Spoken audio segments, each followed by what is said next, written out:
alcohol, tobacco, firearms.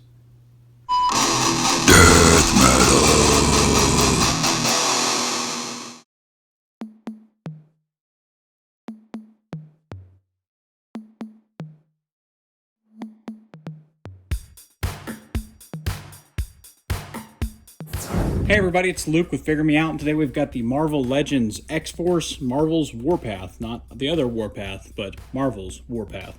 Taking a look at the figure, we've got a nice window box there on the side. We've got a nice image of Warpath with a gigantic fist.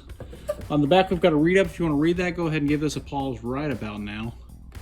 And on the other side, we've got the same image of Warpath. On the top, we have the X-Men logo. On the bottom, we've got a barcode and some words. Let's go ahead and crack this thing open. We'll take a closer look. And here he is out of the packaging. And taking a close look at this guy, let's talk about some accessories first.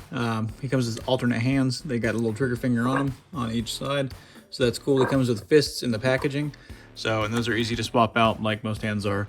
Taking a look at the figure himself, just kind of up close here, looking at the paint job. Paint's pretty clean on mine. Can't really complain. These shoulder pieces actually pop off, so I'm going to set them down for the duration of the review probably. That way we can kind of look at some other things.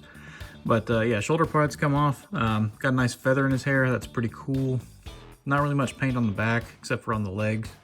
The legs are kind of painted. They got the stripe going down the middle, but it is clean on mine. It looks really good. I don't really see any splotching. The inside of the pegs are blue, but I mean, what can you do on that? The little bird on his chest is painted really well, and the face is super clean. Just has that really like awesome white eye look. I always like the white eye look because you don't have to worry about the pupils being all goofed up, so that's good. The bracers, those are also removable, these little arm pieces. You can take those off whenever you swap out the hands. They're just cast in that gold. And then the boots, where they got the little frayedness, whatever you call that. I know there's a name for it. I can't. Maybe it is frayed. But where it's got that, that is cast. So it's all just cast in red. So overall, it looks pretty good. I really like the skin tone on this, kind of that darker, because he's supposed to be, Native American, I think. So that's pretty cool.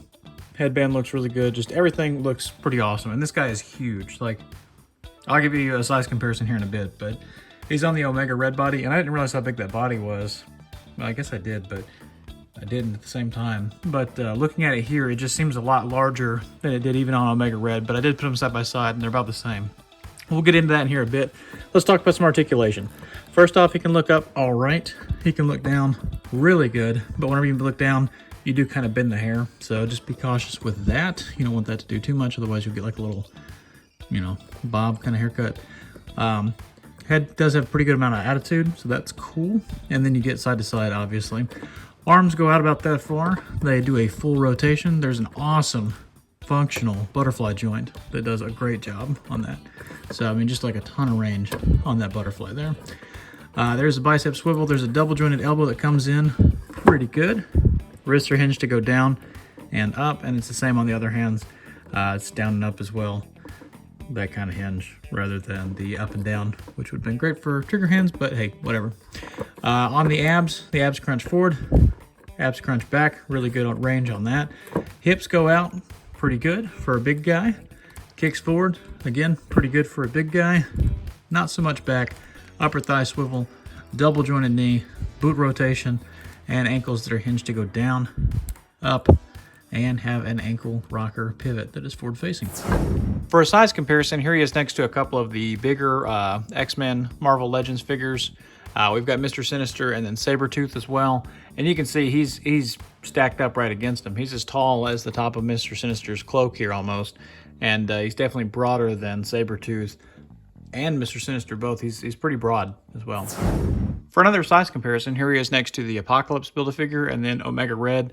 He does share a lot of the same body parts with Omega Red. The chest, the arms up and down to the lower arm. The legs are the same, except for the top of the boots are different. The feet are the same. So he's pretty much, 90% reused from Omega Red. So if you have that figure, you have a good idea of the scale of this figure as well.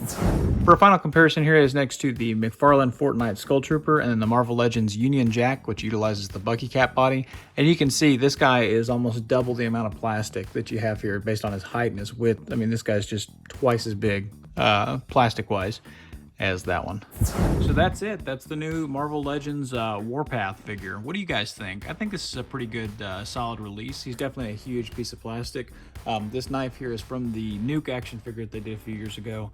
I kind of customized that into a hippie G.I. Joe back in the day. But anyways, what do you guys think? Hit like, hit subscribe.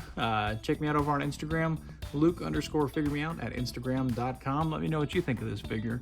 And good luck finding these. This wave should be popping up real soon, if it hasn't already. And until we meet again, happy collecting.